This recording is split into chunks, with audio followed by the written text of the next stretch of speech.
Episode की शुरुआत में ज़ॉम्बी मैन एक टनल से गुजरते हुए दिखाया जाता है। वहाँ बहुत सारे मॉन्स्टर्स की लाशें पड़ी थी। आगे बढ़ते हुए वो और मॉन्स्टर्स को मार देता है। तभी दीवार तोड़ के एक मॉन्स्टर के टेंटिकल्स ज़ॉम्बी मैन के हाथों से आर पार हो जाते हैं। पर तभी ज़ॉम्बी मैन अपनी बंदूक से उस मॉन्स्टर को भी मार देता है और अपने हाथों को उसके टेंटिकल से अलग करता है। ज़ॉम्बी मैन की ब्लीडिंग देखकर और मॉन्स्टर उसे खत्म करने के लिए आगे बढ़ते हैं, पर उनका भी वही हाल होता है। ज़ॉम्बी मैन उन्हें भी अपनी कुराड से मार देता है। ज़ॉम्बी मैन आगे बढ़ता है, तभी उसे एक दरवाजा दिखता है। वो दरवाजे से अंदर आता है, पर वहाँ बहुत ज्यादा अंधेरा होता है। वहाँ वैम्पायर पहले से ही उसका इंतजार कर रहा था। उन दोनों के आसपास बहुत सारे मॉन्स्टर्स उनकी लड़ाई देखने के लिए जमा हो गए थे। वो सारे ज़ॉम्बी मैन को चीयर कर रहे थे। शायद वो सारे मॉन्स्टर्स वैम्पायर को पसंद नहीं करते थे। वो सारे मॉन्स्टर्स उन दोनों के बीच का डेथ मैच देखने के लिए ज्यादा ही उत्सुक थे।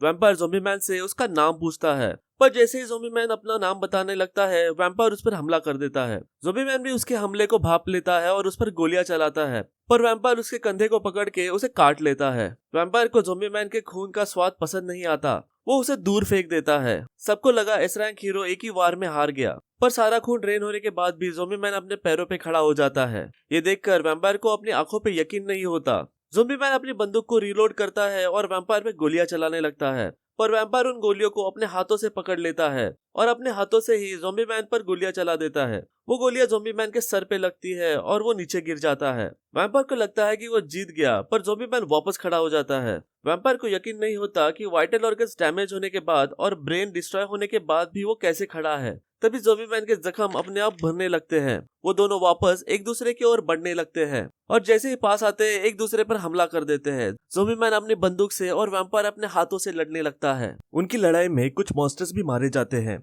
ज़ॉम्बी मैन अपनी तलवार निकाल के वैम्पायर से लड़ने लगता है। वैम्पायर भी अपनी तलवार निकाल लेता है। दोनों के बीच जबरदस्त लड़ाई शुरू हो जाती है। वैम्पायर पीछे से ज़ॉम्बी मैन के सर पे हमला करता है, जिससे उसका सर दूसरी तरफ मुड़ जाता है, पर ज़ॉम्बी मैन फिर भी अपनी बंदूक से वैम्पायर के चेस्ट के चिथड़े उड़ा देता है। वैम्पायर उसके आसपास के मॉन्स्टर्स को मार के उनके खून से अपने घाव भरने लगता है। उसके पास भी ज़ॉम्बी मैन जैसी रीजनरेटिव पावर्स थी। तभी ज़ॉम्बी मैन अपने सर को सीधा कर लेता है। उसी समय वैम्पायर के बॉडी से बहुत सारे बैट्स निकलकर ज़ॉम्बी मैन को जख्मी करने लगते हैं। पैरेलली वैम्पायर मॉन्स्टर के खून से अपने घाव ठीक कर रहा था।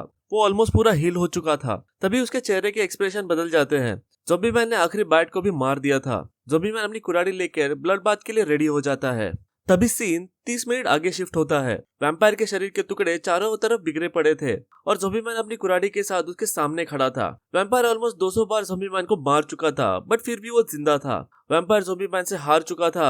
एक मॉन्स्टर वैम्पायर का मरा हुआ सर उठाकर ये कंफर्म करता है। ज़ॉम्बी मैन वहां से दरवाजे की तरफ बढ़ने लगता है। बाकी मॉन्स्टर को लगता है कि वो वहां से भाग रहा है, पर ज़ॉम्बी मैन दरवाजे को अंदर से बंद कर देता है सो कोई मॉन्स्टर भाग ना पाए, और कुछ ही पल में सारे मॉन्स्टर्स को मार देता है। बहुत सारे इंजरी और आधे सर के साथ ज़ॉम्बी मैन दरवाजे से बाहर आता है। उन जख्मों को भरने के लिए बहुत वक्त लगेगा, तो वो ब्रेक लेने का सोचता है। तभी चाइल्ड एम्परर का मैसेज आता है कि वैगन माँ सेफ है और वो सरफेस की तरफ बढ़ रहा है। वो चाइल्ड एम्परर का शुक्रिया अदा करके आगे बढ़ने लगता है। उसके सारे जख्म तब तक भर चुके थे। सीन चेंज होता है और पिग गॉड को दिखाया जाता है। वो एक मॉन्स्टर विद एंडलेस एपेटाइट के सामने खड़ा था। वो मॉन्स्टर पिग गॉड को खाने के लिए आगे बढ़ता है। तभी सीन चेंज होता है और इयन को अपनी टीम के साथ टनल में आगे बढ़ते हुए दिखाया जाता है। तभी सामने से कुछ मॉन्स्टर उनके सामने आ जाते हैं और वो तीनों लड़ने के लिए तैयार हो जाते हैं। तभी उन मॉन्स्टर के पीछे से मॉन्स्टर प्रिंसेसेस को आते हुए दिखाया जाता है। वो monsters actually private rescue squad था, जिसे मिस नारिंकी ने डिप्लॉय किया था। मॉन्स्टर प्रिंसेस ने उन्हें अपना गुलाम बना लिया था। वो उनको इयन की टीम पर हमला करने का आदेश देती है और वो सब बिना सोचे समझे गोलियां चलाने लगते हैं। इवन अपनी स्पीड से उन गोलियों को डॉज कर देता है और एक बंदे की बंदूक के टुकड़े कर देता है।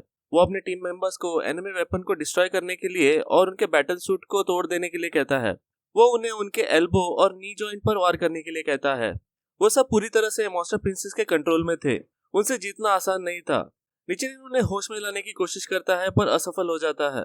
तभी उसके वेपन से ब्लेड निकलते हैं और उन दोनों को दूर ढकेलते हैं। तभी कुछ स्क्वाड मेंबर ओकामिताची पर हमला कर देते हैं। वो अपनी तलवार से उन्हें रोक देती है। वो एक ही वार में दोनों को हरा देती है और वो दूर जाके गिरते हैं। स्क्वाड मेंबर्स उन पे चारों तरफ से हमला करते हैं। ये बैटल देखकर मॉन्स्टर प्रिंसेस बहुत खुश हो रही थी। तभी वो निशिरिन को अपना स्लेव बनाने के लिए अपना हंटर उस पर चलाती है, पर वो हंटर उसे पहुंचने से पहले ही अमाईमास उसे पकड़ लेता है। वो उस हंटर और किसी तरह की हिप्नोसिस से सबको कंट्रोल कर रही थी। वो बाकियों को वहां से जाने के लिए कहता है। इवन की टीम अमाईमास पे भरोसा रखकर आगे बढ़ जाती है। अमाईमास मॉन्स्टर प्रिंसेस की तरफ बढ़ता है। मॉन्स्टर प्रिंसेस अमाईमास की बहुत बड़ी फैन थी। वो अमाई मास्क के बदले सबको छोड़ देने का ऑफर देती है, पर अमाई मास्क उसे रिजेक्ट कर देता है।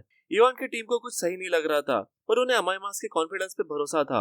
मॉन्स्टर प्रिंसेस अपने स्लेव्स को अमाई मास्क पर छोड़ती है। वो एक ही झटके में सबको हरा देता है।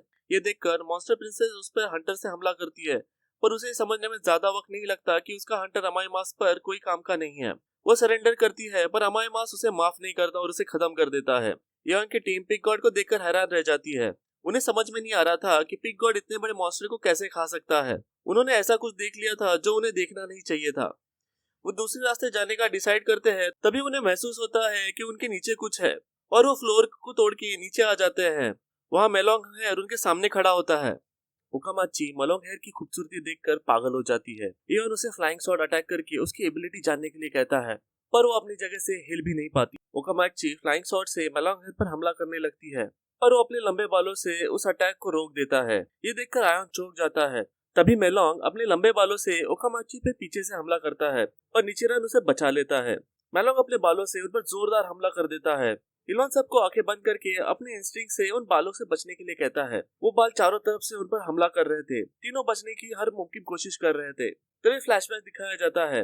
इवन अपनी टीम के साथ एटॉमिक साम्राज्य से बात कर रहा है। वो जानना चाहता है कि अगर मॉन्स्टर एसोसिएशन में ऐसा कोई मॉन्स्टर है जिसे कोई इंसान नहीं हरा पाए तो हम क्या करेंगे। फिर हमें उस मॉन्स्टर को सरपास करना होगा, एटॉमिक साम्राज्य कहता है। एटॉमिक साम्राज्य की इस बात पर सीन वापस प्रेजेंट में शिफ्ट होता है। वो तीनों थक चुके थे, पर अभी खड़े थे। मेलोंग हेयर को पता भी नहीं चलता कि कब उन्होंने उसके सारे बालों को काट दिया। मेलोंग हेयर ये देख के जमीन पे गिर जाता है। आखिरकार उन्होंने उसे हरा दिया था। सीन एटॉमिक साम्राज्य पे शिफ्ट होता है। वो बड़ी आसानी से मॉन्स्टर्स को मार रहा था। तभी स्वॉर्ड डीमन उसके सामने आकर उसको चुनौती देता है। एटॉमिक साम्राज्य बड़ी आराम से उसके टुकड़े टुकड़े कर देता है। उसी वक्त मशीन गॉड G5 उसके सामने आ जाता है। वो एटॉमिक साम्राज्य का कॉम्बैट डेटा जमा करके उसकी स्किल कॉपी कर चुका था। दोनों में घमासान लड़ाई शुरू हो जाती है। G5 लड़ाई के दौरान अपनी स्वॉर्ड स्किल को ह्यूमन जॉइंट कैपेबिलिटी के आगे अपग्रेड करके एटॉमिक साम्राज्य पे हमला कर देता है। उसे लगा कि उसने एटॉमिक साम्राज्य को मार दिया, पर तभी उसका आर्मर चकनाचूर हो जाता है और एक बहुत बड़ा ब्लास्ट होता है। G5 वहां से भाग जाता है। एटॉमिक साम्राज्य टनल में आगे बढ़ता है। तभी तारा को भागते हुए दिखाया जाता है। उसके पीछे एक मॉन्स्टर पड़ा था। तभी उस मॉन्स्टर पे एक हमला होता है। वो मॉन्स्टर उससे बच जाता है। वो एटॉमिक साम्राज्य था। दोनों लड़ाई के लिए तैयार हो जाते हैं और एपिसोड यही खत्म होता है। आपको ये एपिसोड कैसा लगा कमेंट में जरूर बताइए। वीडियो अच्छा लगा हो तो लाइक और शेयर कीजिए, और अगर चैनल पे नए हैं तो सब्सक्राइब जरूर कीजिए।